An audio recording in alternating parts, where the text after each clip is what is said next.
Well, I don't know about you, but I've certainly had one hell of a week, and I'm going to talk about it as well as the latest helping of new releases on this week's episode of Film Feeder.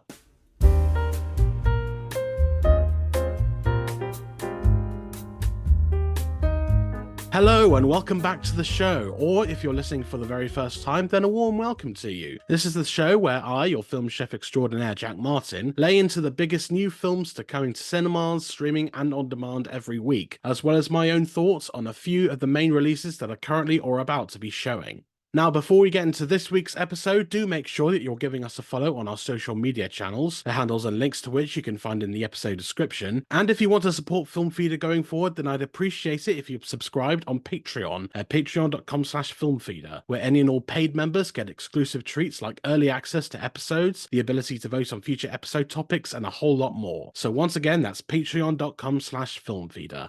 And perhaps most important of all, please visit the Film Feeder website at filmfeeder.co.uk. It's the only place on the internet where you can find all of my written content from the past 10 years up to and including the present day. So go check out my stuff there at filmfeeder.co.uk. So this past week has been quite full on for me, as I'm sure it has for a lot of people, what with it being half term and all. But luckily I don't have any kids to look after, and instead I've just been bogging myself down in work after work after work, which given what I do doesn't exactly sound like the most taxing of jobs, but it nonetheless does take its toll because there's just so much to get done with this website and providing meaningful content for all of you lovely people to read or listen to. So Monday itself was fairly relaxed. All I had going on that day was an evening screening of the new Danish film The Promised Land, which by the way you can find and read my review for now on the website, and Tuesday was looking to be even less eventful for me, until right out of the blue I get a call from my sister. Now she happens to work for a company whose CEO is one of the backers for a new documentary called Someone's Daughter, Someone's Son, which I briefly spotlighted in last week's movie menu, and I just wasn't planning on seeing the film since it wasn't going to be showing anywhere near me, but my sister called up asking me if by any chance I'd be free to go to a screening of the film that night, and then review it with some special shout-outs to her company and their mission to fight homelessness. And me being me, I thought, yeah, sure, why not? It's a good cause and I'd be helping out a sibling. So I asked where and when the screening was, and it turns out it was an 8 p.m. showing happening all the way in Lewes, which, for those who don't know, is a rather historic village in East Sussex, not that far away from Brighton. And it's about an hour's drive from where I live, so getting there took quite a while since I started driving down in the midst of rush hour with the rain just pouring down the whole time. But I eventually got there, watched the film, participated in the Q&A with the filmmakers, and by the time I got back in the car about 10:30 to drive home, the sat-nav ended up taking me on the back route, which meant that I wasn't in bed until just after midnight. Now imagine the thought of me operating on less sleep than I would have liked, still getting up early the next morning to head over to my local multiplex for a 10 a.m. screening of, you guessed it, Madam Web, which I couldn't do any later in the day because I had an online meeting about 1 p.m. and with another film to see that day I just couldn't fit them both into one afternoon, so 10 a.m. it was. And if you are so eager for my thoughts on Madam Web, then you can read the review for it on the Film Feeder website, but suffice to say, like most of the rest of the world, I didn't care much for it, so all in all I spent my Valentine's Day watching a pair of okay to bad movies on a lack of fundamental sleep. And then there was Thursday, which kind of got to me the most because I was due to attend an event somewhere in London, as I sometimes tend to do when I'm up in town. But after a point, this event just kept getting busier and busier with more and more people showing up, and as someone who does not do well among crowds, to where my anxiety tends to flare up considerably, I started having a major panic attack, which prompted me to remove myself from the situation and the event as a whole, because whatever rewards may have come from being there, it just wasn't worth being among an utter crowd of people who just weren't being considerate or respectful enough of one's needs. But in honesty, I'm sort of proud that I handled that situation on my own, because when I get into that panic mindset, I sometimes do and say stuff that's out of my control. So the fact that I knew exactly what was right for me at that moment without making things worse for myself was kind of a win. And I hope that those out there who also do suffer from anxiety or panic attacks know that there is always something that they can do to help themselves in these situations, which I know cannot be easy, especially when you're in a mental state where you just can't think straight, but you do have it within you to take control and give yourself the opportunity to handle things on your own terms. So that was my Thursday, and luckily all I had on Friday was another screening for an upcoming film, which you may or may not hear about in an upcoming episode of this show, and it was the same on Saturday as well, leaving today, Sunday, the day I'm recording this on, to make final preparations for this podcast episode and vent as much as I could about my unusually busy week in the life of an overworked film journalist. Okay, sorry, I just had to vent for a little while there, but I just needed to talk about it with someone, and I figured who better than you, dear listener, to be held captive to my rambling rant for a good 5 or so minutes. But so thank you for letting me do that. And now that it's all out of my system, let me reward your patience with a look at this week's new film releases in my specially curated movie menu.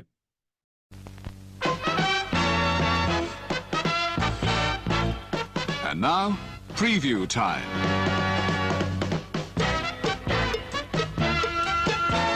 When it comes to entertainment, you can't beat a good film. So let's take a look at what's coming your way. So, with kids back at school after half term, the time is ripe for new releases just for the adults, with all sorts of foul language and debauchery to giggle senselessly at. And I have a feeling you'll get that and more from the movie of the week, Wicked Little Letters, which comes from director Thea Sharrock and screenwriter Johnny Sweet, and it's about the fallout from a series of letters delivered throughout the town of Littlehampton in the 1920s, which are filled with just the most vulgar language you could imagine at the time. But it's just one of many good reasons why you should be excited for this film, and here are just 5 of them. Number 1, it's a hilarious challenge to British properness that is taken to verbally obscene levels, with numerous stuffy early 20th century British folk swearing their heads off with some rather inspired wordplay, as inflated by Johnny Sweet's lively and crowd-pleasing script. Number 2, believe it or not, it's based on very loosely on a real-life scandal, which actually unfolded in Littlehampton shortly after the end of the First World War, and is heightened in glorious semi-fictionalized fashion here. Number 3, it's got a hell of a cast, from Oscar winner Olivia Colman to Jessie Buckley, to plenty more homegrown talent like Timothy Spall, Joanna Scanlon, Anjana Vasan, Gemma Jones, and Matilda star Alicia Weir, most of whom get the chance to swap some delightfully vulgar insults with each other, many of them scoring laughs aplenty from their earnest delivery of lines I do not dare utter on this show. Number 4, even with the likes of Olivia Colman among the cast, the real star is the swearing, as this film contains language that just needs to be heard and in some cases seen to be believed, and more often than not it delivers some of the film's biggest laughs. And finally, the 5th reason to get excited about Wicked Little Letters is that it is such a rancid delight, one that may have you laughing in the aisles and maybe even learning a new swear word or two, as the wildly entertaining plot reaches a delightful and unexpected conclusion. Now, I'll be talking a bit more about Wicked Little Letters later on in the show, but for now, I hope that's enough to sell you on this film, which hits cinemas courtesy of distributor Studio Canal on Friday the 23rd of February. Moving on now to the week's other cinema releases, first up is the relationship drama Memory, which comes from acclaimed filmmaker Michel Franco, the Mexican director and writer who previously made films like After Lucia, Chronic, and New Order, and who here tells the deeply human story of a social worker, played by Jessica Chastain, who has an unusual encounter with a former school acquaintance, played by Peter Sarsgaard, who is suffering from early onset dementia, and it's about them finding common ground and growing closer together as they each work through their past traumas and current situations. And again, I'll save the extra information about this film for later on in the show, as well as for an exclusive interview I was able to conduct with the director himself, Michel Franco, which I'll play for you very soon. But that's all I currently have to say about Memory, which also arrives in cinemas via distributor Bohemia Media from the 23rd of February. Next up is Perfect Days, the new film from the legendary filmmaker Wim Wenders, who some of you may recognize as the director behind such films as Wings of Desire in Paris, Texas, as well as documentaries like Buena Vista Social Club and more recently the 3D artist film Anselm, who here moves the action over to Tokyo as he tells the simple but pleasant story of Hirayama, played by acclaimed Japanese actor Koji Yakusho, who's a toilet cleaner that has a specific everyday routine which doesn't amount to much, but it brings him a whole lot of happiness. How much to be exact, I'll reveal in my review a bit later on, but right now I'll say that it is a beautiful film that's coming to your screens thanks to Mubi, which is releasing the film in cinemas from the 23rd of February. Then we're heading far, far back in time towards the Stone Age, which is where the chilling new horror Out of Darkness is set. This comes from debut filmmaker Andrew Cumming, who tells the story of a tribe of early humans who, while searching for a new land to call home, find themselves hunted by a mysterious being, and know before you head to the message boards it's not the Predator. But honestly, a movie like this doesn't need the Predator to be interesting, because for one, it boasts the fact that it's spoken entirely in a brand new Basque-inspired language invented exclusively for this film, called called Tola, which goes to show the level of commitment on the part of Cumming and his fellow filmmakers to really go the extra level, rather than just have everyone speak the standard English the whole time for the sake of the audience. And there are plenty more fascinating thrills to be had with Out of Darkness, which Signature Entertainment is releasing in cinemas on Friday the 23rd.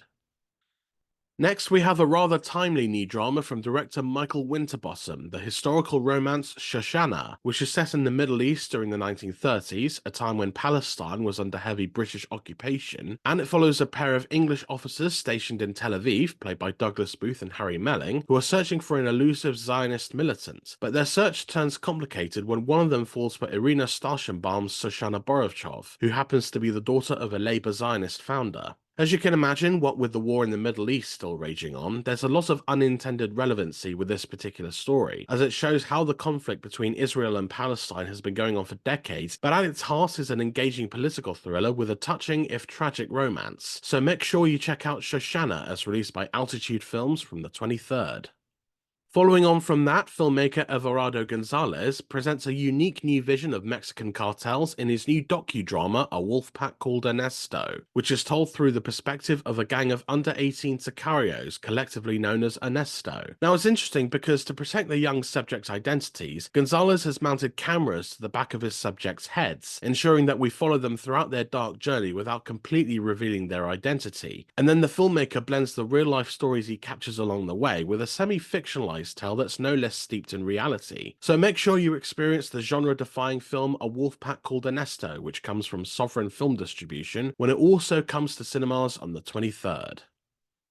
Then, anime fans will be delighted to know that they will have the chance to experience on the big screen the start of a brand new chapter in the saga of Demon Slayer Kimetsu no Yaiba, which is the story of young Tanjiro, who, after his family is slaughtered and his beloved sister is transformed into a demon, resolves to become a demon slayer and help rid the world of some of its most monstrous foes, with this special feature presentation signaling the start of an arc known as To the Hashira Training, which, as that title suggests, involves Tanjiro beginning his training to become the highest ranking of demon slayers known as Hashira, which may well involve battling some pretty nasty demons along the way. But fans can know for sure when Demon Slayer Kimetsu no Yaiba To the Hashira Training gets its theatrical release via Sony on the 23rd of February.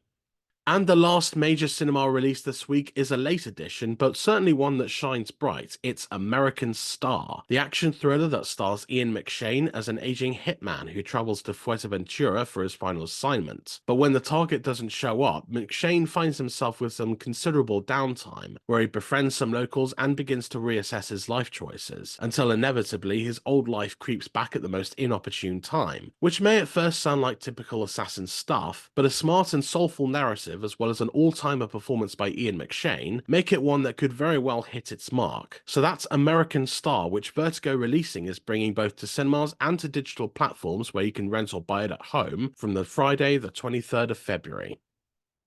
As for this week's streaming and on-demand releases, there's only a few to spotlight, but they're still definitely worth talking about, especially when one of them is Tyler Perry's new Netflix thriller Mea Culpa, which stars Kelly Rowland as a criminal defense attorney who is assigned to the case of an artist played by Trevant Rhodes, who's accused of murdering his girlfriend. But soon the two find themselves going well beyond the lawyer-client boundaries, which starts to cloud her judgment in increasingly dangerous manners. Naturally, any new film by Tyler Perry is a cause for celebration, even if it's not always for the intended reasons, and Mea Culpa could well find itself fitting nicely among the media mogul's line of bonkers psychological thrillers like Acrimony, Temptation, and A Fall from Grace, when it arrives on the streaming service from Friday the 23rd. Then, over on Sky Cinema, Red Right Hand is a different kind of crime thriller, one that stars Orlando Bloom as a reformed ex-con living a mostly peaceful life with his brother-in-law and orphan niece in a small Appalachian town. But when he finds out that the brother-in-law is heavily in debt to local crime boss Andy McDowell, Bloom is forced to work for her in a series of criminal activity that becomes more and more dangerous, all of which promises to make for a rather compelling thriller that you can once again check out on Sky Cinema from Sunday the 25th of February. And coming exclusively to digital platforms where you can rent or buy it at your own leisure is the supernatural horror Deliver Us, which sees a nun residing at a remote convent in Russia becoming pregnant with twin boys, which she claims to be an immaculate conception. So in response, the Vatican sends two priests, one of whom is played by the film's director, Leroy Kunz, to investigate the mysterious circumstances, with concerns that the twins fulfill a prophecy where one will become the Messiah, but the other will be the Antichrist, which, as you may expect, causes all sorts of hell to break loose in a creepy religious horror that raises plenty of tough moral dilemmas as well as some genuinely terrifying set pieces. And Altitude Films is bringing this to online outlets like Amazon, Sky Store, Google Play and more, where you can rent or buy Deliver Us from today, Monday the 19th.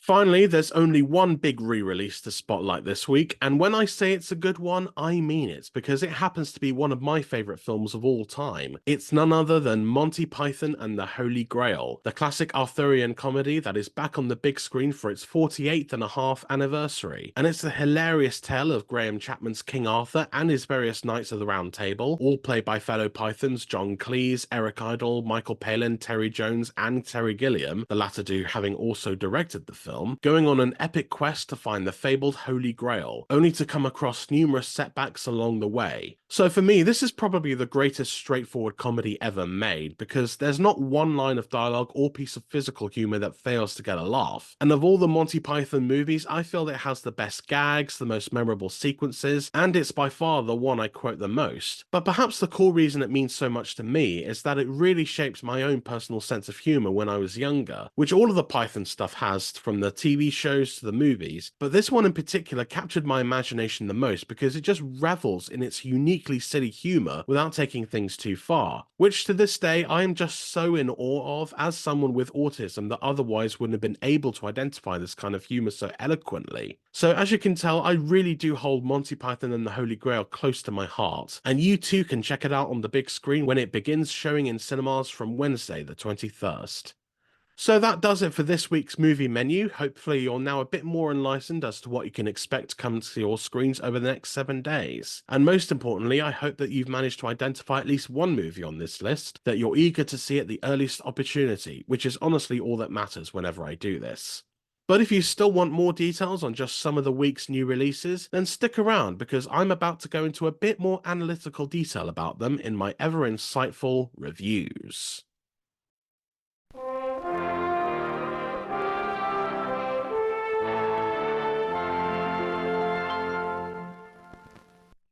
So first up this week is my take on Memory, director Michel Franco's new film starring Jessica Chastain and Peter Sarsgaard, which I first saw last October during the BFI London Film Festival, and managed to, somewhat ironically, remember it well enough to approach UK distributor Bohemia Media and see if there were any opportunities to talk to any of the talent before its release later this week. And sure enough, they were more than happy to oblige, as they arranged some time for me to talk with director Michel Franco about some of the hard-hitting themes and intentions behind the film. So here's my brief but insightful interview with the man himself. Enjoy. So, I am joined now over Zoom by Michel Franco, the director, writer, and producer behind the festival hit Memory, which is arriving in UK cinemas on Friday, the 23rd of February. Michel, thank you very much for being here. My pleasure. Looking forward to the release of the film and happy to be talking to you. Excellent. So I want to start by saying how much I really like this film. I've had the opportunity to see it a couple of times, including last October when it screened at the BFI London Film Festival. And both times I was just so blown away by how understated and grounded this story was. And I want to ask where the concept for the film came from and if it changed drastically over development.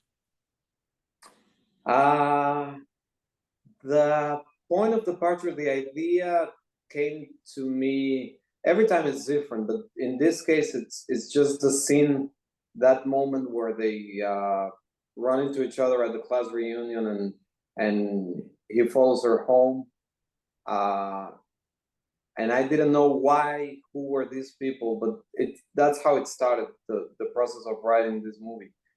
And then slowly I started to answer those questions, to understand that they're broken people, they're mature, and eventually they give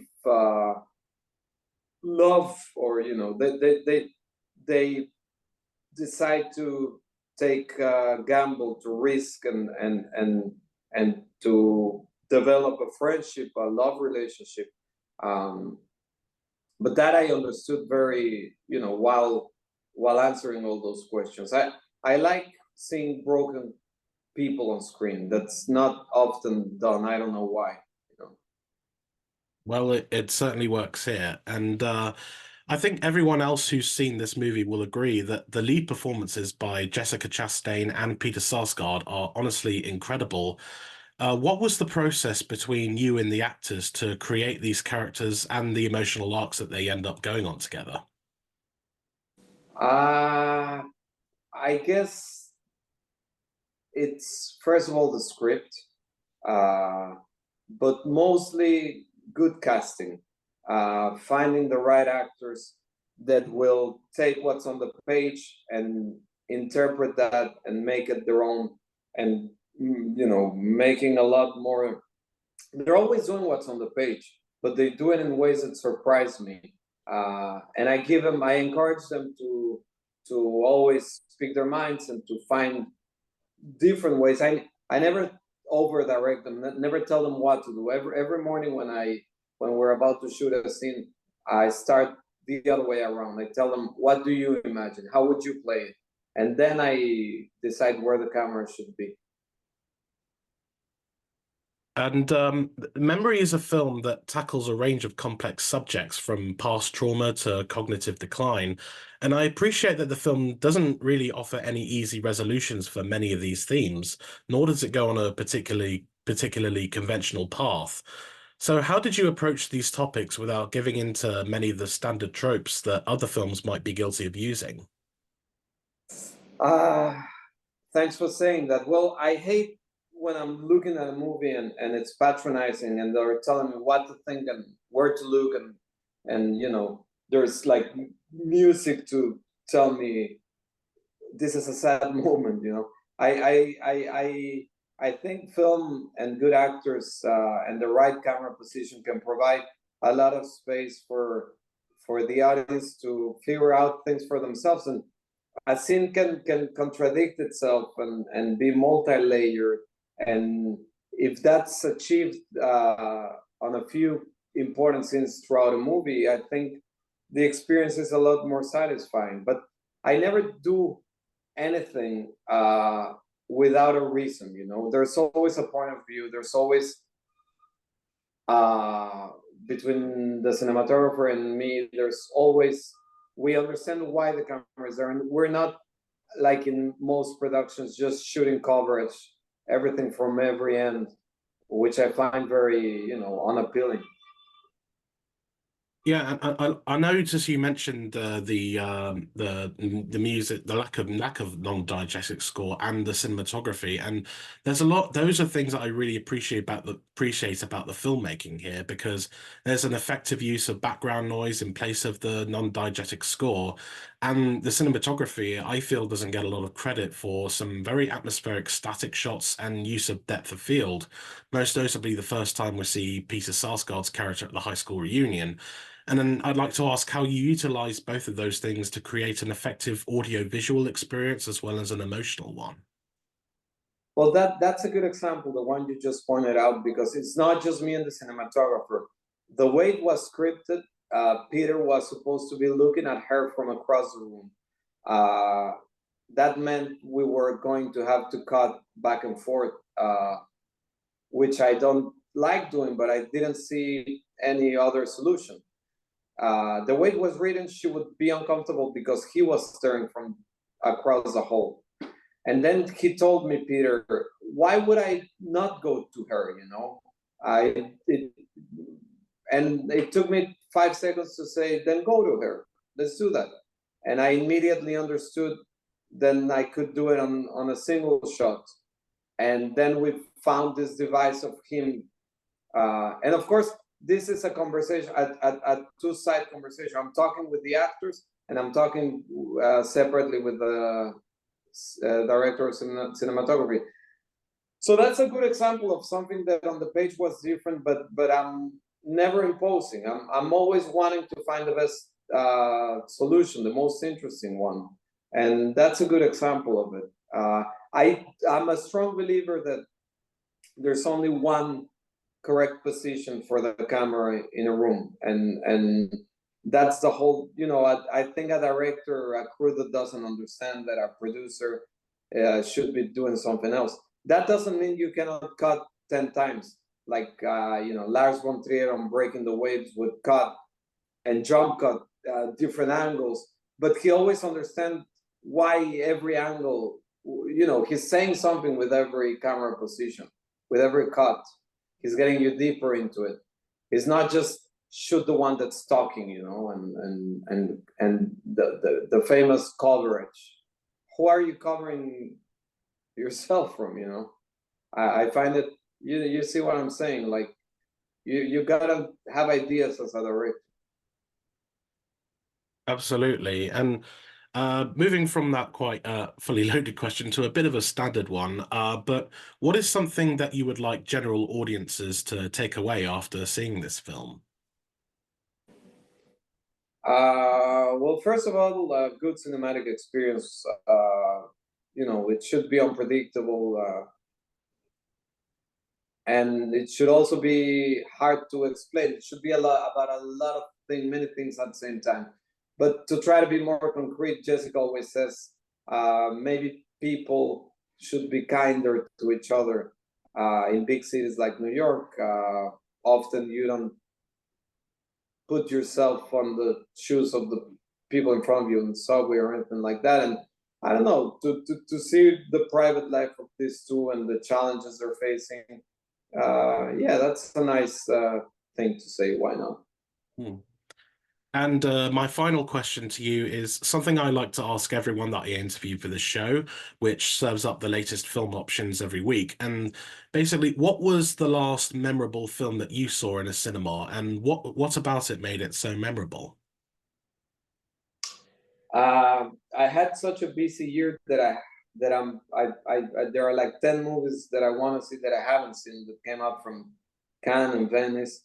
So I have to go back to the last one that impressed me. I think it was I'm never know how to say this, and I was ashamed to tell the director how much I love this movie without being able to say the name. But The Banshees of Inisherin, or whatever you call it. I love that movie. Again, it's unpredictable because it tells you where it's going, but you don't understand how far can it go, and it keeps pushing, and it seems to be about something, but then it's about many other things. I find it a beautiful film. Well, it's a great selection, and thank you so much once again for your time today, Michel. And for those listening, a quick reminder that you can watch Memory in cinemas across the UK from Friday, the 23rd of February. So thank you so much, Michel. Take care, and congratulations on a wonderful film. Thank you very much. It was a pleasure talking to you. Thank you very much. Once again, thanks to the people at Bohemia Media for making that interview with Michel Franco happen. And if you want to see the video version of that interview, then head to patreon.com/filmfeeder, where paid subscribers can exclusively access it. But now it's time to share my thoughts on the film itself. So, in a similar vein to Apple's Causeway, Memory is a film that rests almost entirely on its two central performances. Not that the rest of the film is of a significantly lesser quality, but it's clear from the offset that the material is being made a hell of a lot stronger by the efforts of lead actors Jessica Chastain and Peter Sarsgaard, both of whom are very much the driving force with their uniformly excellent turns, which turn an already solid movie into a true acting showcase. So Chastain plays Sylvia, a recovering alcoholic who works as a carer at a residential home for people with special needs, while also looking after her teenage daughter Anna, who's played by Brooke Timber. Though she maintains a good relationship with her younger sister Olivia, who's Merritt Weaver, who has a family and seems much better off than Sylvia is, she is estranged from her wealthy mother Samantha, who's Jessica Harper, for devastating reasons that become more apparent later on. And then, whilst reluctantly attending a high school reunion, Sylvia is perturbed by a seemingly creepy guy named Saul, played by Sarsgaard, who follows her home from the event, but it soon becomes clear that he means no harm, and we eventually learn that he is suffering from early onset dementia, for which he is being looked after by his brother Isaac, who's Josh Charles, and his college-bound niece Sarah, who's Elsie Fisher, and their initial encounter paves the way for some unexpected confrontations about their pasts, which eventually turns into something more meaningful between them. So in case it wasn't painfully clear by now, the best part of Memory is by far and away the two leads' magnetic performances, including Jessica Chastain, who, despite her Oscar win for The Eyes of Tammy Faye, is still thankfully making time for smaller, slightly less showy roles such as in this and Netflix's medical thriller The Good Nurse, and she is endlessly compelling as she seeks out some dark and troubled places to take her character Sylvia to, and you can feel a sense of anger and resentment bubbling away inside of her, again for reasons revealed later on that justify her emotions. But there is still a decent, albeit flawed human being fighting back against it all, which Chastain excellently channels in an understated turn that conveys everything it needs to without going overboard. And meanwhile, Peter Sarsgaard, who won the Best Actor prize at last year's Venice Film Festival for his performance here, has plenty of material to work with in the more challenging role of the two leads, but he never makes his dementia-ridden Saul feel like a one-note archetype, instead tapping into a vulnerable and regretful side to the character that easily earns a healthy mixture of sympathy and empathy from the viewer.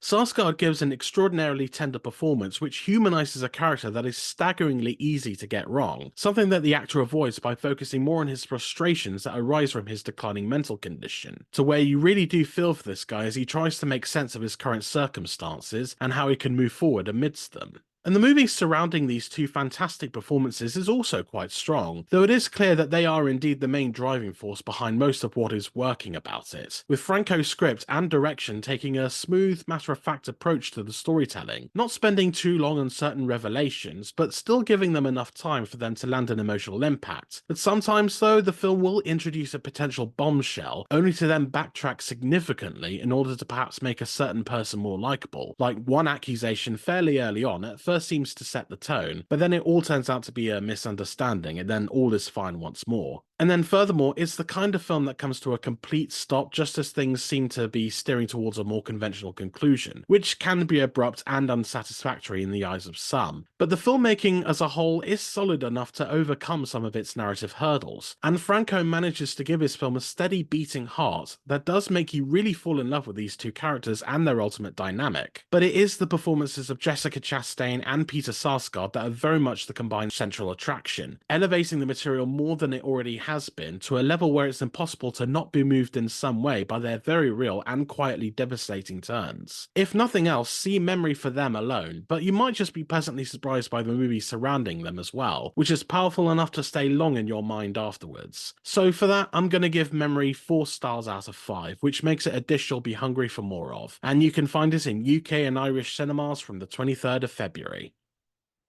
Next up, I was able to get an early preview for this week's biggest release, Wicked Little Letters, which calls to mind the common act of trolling. Now, trolling can be an art form, whether it's to mock and annoy unpopular public figures or to spread influence for a just cause. However, the most common form continues to be the negative type, one that will say just the most unimaginatively vulgar things about anyone or anything just because they somehow don't fit their limited worldview. Or more likely, they're just sad, lonely individuals who get a quick thrill from leaving horrible comments about others to fill a void in their otherwise empty lives. It's hard to know when exactly the act of trolling truly began, but director Thea Sharrock's film puts forth the intriguing notion that the world's first troll might have been someone living in, of all places, the English village of Littlehampton in the 1920s, and such a concept is explored in this refreshingly potty-mouthed, if ultimately light-hearted, historical comedy that takes a few interesting swipes at conservative British society along the way.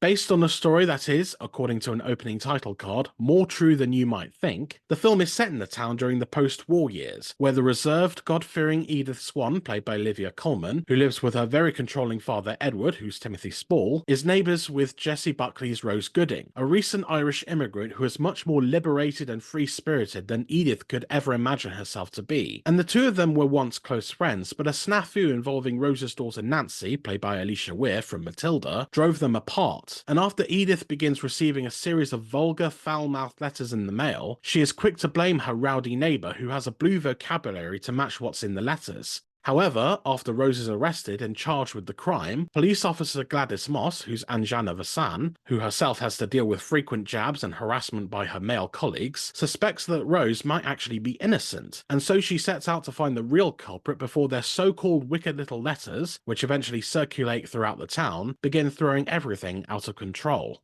The film, as written by comedian Johnny Sweet under Sharrock's direction, has an aesthetic you'd normally expect to find in a classic Ealing Studios comedy, from the quaint early 20th century English village to characters with simplistic traits and even more straightforward dialogue. Of course, it's when people start swearing like sailors that the illusion of pleasance is shattered, but even then the tone ultimately remains gentle and somewhat inoffensive, like a film that is aimed more towards a more middle-aged crowd, albeit one that can stomach some frequent strong language. It is a slightly odd direction to take, given the further-reaching comedic potential of hearing proper English civilians use language bluer than the sea surrounding Littlehampton. Imagine an episode of The Archers as directed by Quentin Tarantino, and you'll have an image there. As well as a number of supporting performances that are clearly leaning into outlandishly farcical territory, but Sharrock does find ways to make her gentler approach work well enough for audiences who want to laugh at some amusing swear words every now and then. On that note, it is important to declare that Wicked Little Letters is not as outwardly comedic as the trailers may have you believe, because beyond the fact that Sweet Script isn't exactly a laugh-a-minute type of narrative, honestly the swearing itself does most of the heavy lifting in that department, as does the ever-delightful presence of Olivia Colman. Sharrock keeps the story from slipping too haphazardly into farce, with long stretches where the drama takes full precedence, particularly how the accusations against Jessie Buckley's Rose threaten to disrupt her life for good. Furthermore, the film isn't afraid to get pretty harrowing at times, from scenes set in prison to some terrifying moments where the ferocity of Timothy Spall's character comes out in full force, to even a death scene that is more shocking when put into a particular context. Admittedly, moments like these can create a sense of confusion surrounding the overall tone, which may subtract from the overall enjoyment one might expect to have going in.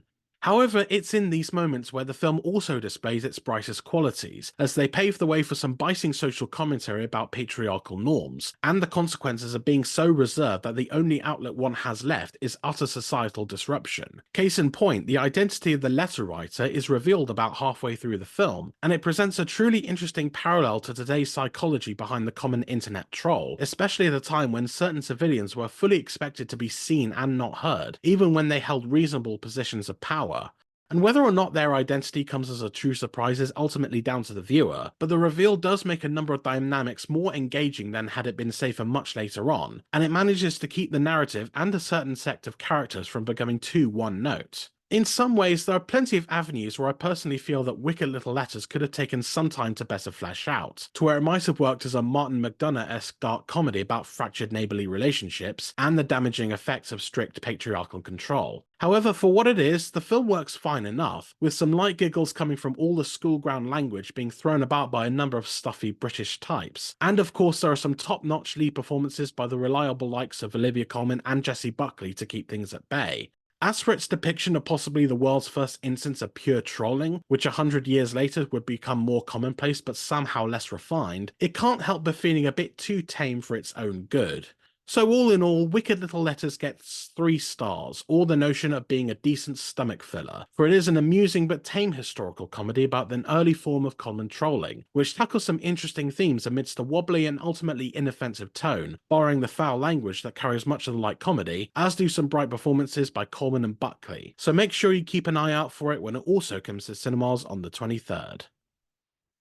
Finally, I'd like to talk a little bit about Perfect Days, the new film from director Wim Wenders that's up for the International Feature Film Oscar in a few weeks, and I was able to see this at another early screening where I found it to be a gorgeous slice-of-life drama that values life in all of its precious glory, no matter how small and insignificant it may be to everyone else. The film, which Wenders also co-wrote with screenwriter Takuma Takasaki, follows the life of a man named Hirayama, played by Koji Yakusho, who lives a very simple but carefully structured life. Every morning he wakes up nice and early before heading to work as a cleaner of public toilets. Then during his lunch break he sits in a park taking pictures of the trees above him with his old camera, and after work is done for the day he visits a bathhouse to freshen up, he eats at a local food joint, and finally heads home, reading more pages of a book before then calling it a night. And it's more or less the same for Hirayama the day after and the day after that. But he doesn't really care, for it's a routine that he's clearly happy to follow, and one that he has evidently spent a great deal of time perfecting, to where the slightest unplanned detour or unexpected appearance or non-appearance of close ones can throw him out of the loop for the rest of the day. However, even when that does happen, such as the arrival of his teenage niece, or his far less competent co-worker selfishly hijacking his van to take out his date after his motorcycle stalls, Hirayama rarely, if ever, complains or even views his life as a rotten state of endless misery. On the contrary, he loves it, and constantly finds joy and pleasure in the little things he comes across during his day, from playing an ongoing game of tic-tac-toe with an unknown toilet user, to listening to the likes of Van Morrison, Patti Smith, and Lou Reed on his many old cassette tapes as he drives across the city for work. So, as someone with autism who greatly values certain routines, I found Perfect Days to be an unexpectedly cathartic viewing experience. Because although there is no evidence that the character of Hirayama is on the spectrum, he is someone who undoubtedly displays signs of reserved frustration whenever he's thrust outside his set path, which in my experience as an autistic person is fairly common to go through. So I identified immensely with his frustrations as things just do not go as planned, but also with how he nonetheless attempts to find optimism in things that may mean nothing to anyone else, but mean the absolute world to him. Kind of like how I often enjoy writing and talking about films even when nobody around me could care about the latest film by filmmakers that they aren't even bothered to learn more about. So seeing the importance of routine be represented in this film as such a gently empowering and celebratory thing was euphoric for me, because a lot of other movies tend to show any repetitive structure as a mechanical cycle to be escaped from, which might work for some people, but for others like myself, it's one of the few things that gets us up every morning. And as you might expect from a vastly experienced filmmaker like Wim Wenders, it is also a very well-made piece of cinema that constructs a mountain out of its soulful and poetic nature. The loose slice of life narrative, which is comprised of 4 brief stories originally developed as short films before Perfect Days became a feature, allows the filmmaker to focus on minor details which represent the bliss that Hirayama gets out of his constructed daily routine, with Wenders also employing some mesmerizing abstract visuals during regular interludes as the protagonist settles into his dreams, which calmly show his content lifestyle as well as how much it clearly means to him. And Hirayama himself is a man of very few words. In fact, I don't think he has more than 30 lines of dialogue in the entire film. But actor Koji Yakusho, who won the Best Actor prize for this film at last year's Cannes Film Festival, beautifully conveys enough of the character's drive that makes him endlessly interesting despite the lack of traditional characterization, right up to an incredibly acted final shot that's a close-up of his face where you feel every single conflicting emotion going on inside his head. So this is ultimately a truly beautiful film about finding happiness in the smallest of things, as well as within the pleasant and constructive structure of a simple daily routine. And those looking for something more narratively driven might not exactly get that here, but instead they will find themselves absorbed into the plentiful life of someone who has no real qualms with the world, nor does he need to when he's already worked out the meaning of life, even if it is just his own. So yeah, this film comes highly recommended, especially if, like me, you have an autism diagnosis and want to show someone exactly how and why having a strict routine is beneficial to one's own sense of joy. So if you couldn't tell, I really did love this film, which earns the full 5 stars from me, meaning that it is top quality cuisine that you can also find in cinemas from the 23rd of February. And that concludes this week's episode of Film Feeder. Thank you so much for listening, and don't forget to follow us on all the social media channels listed in the episode description, as well as visiting both the Film Feeder website itself at filmfeeder.co.uk and our Patreon page at patreon.com/filmfeeder. Until next week, when I'll be giving you the first look at the hugely anticipated Dune Part 2, I'm Jack Martin, your film chef extraordinaire, whetting your appetite for film each and every week. That's all for now. See you next time.